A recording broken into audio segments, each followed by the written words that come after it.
So here we have the Volkswagen Tiguan on a 21 plate. I'm going to start off by showing you inside the boot and then we'll hop in and run through some controls from there.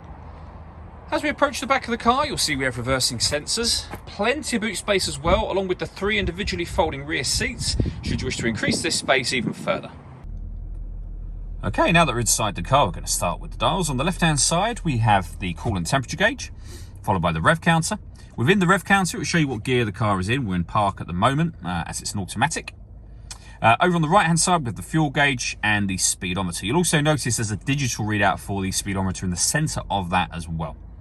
You can change a lot of the information displayed up there using controls on the steering wheel. So, for example, the information through the middle can be changed. If you wish to, you could have a digital readout for the speedometer there.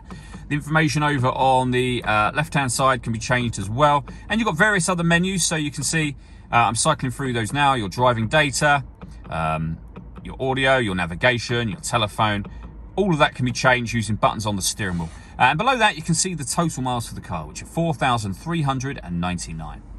If we back out to the steering wheel, the buttons I was using a second ago are here. Also on there, we've got our heated steering wheel, our stereo controls.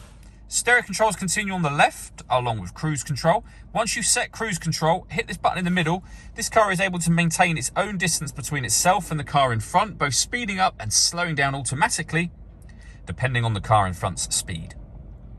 Over in the center, we then have the touchscreen for the car. So this is where you can access your radio, of course. When it comes to the radio in this car, we have FM, DAB, internet radio as well. If you want to listen to your own music, you can do that. There's a few ways of doing it, and they include Bluetooth audio, which you can see being shown on the screen now.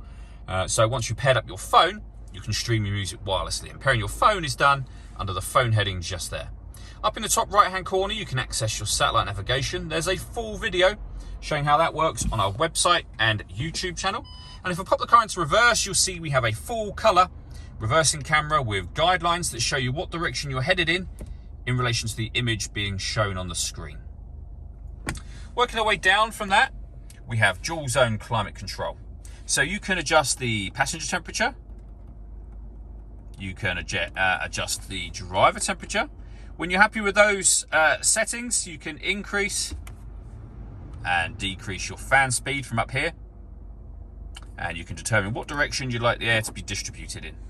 When you're happy with all of those settings, you can turn your air conditioning on, and it's on when that light shows. Same button to turn it off again, or hit auto.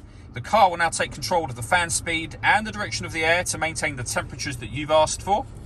To override that at any point in time, just make any manual adjustment. You'll see auto has now gone off. You can put it back on whatever setting you want it up on here as well.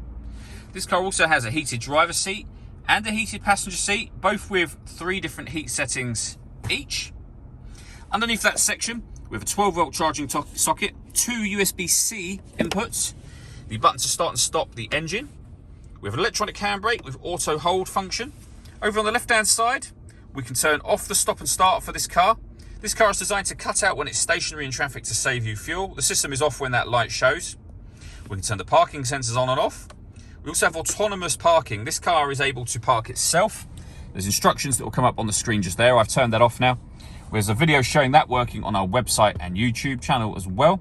And the last of the buttons down here, which is this mode button, will allow you to change the driving setup of the car from eco to normal, sport, or individual.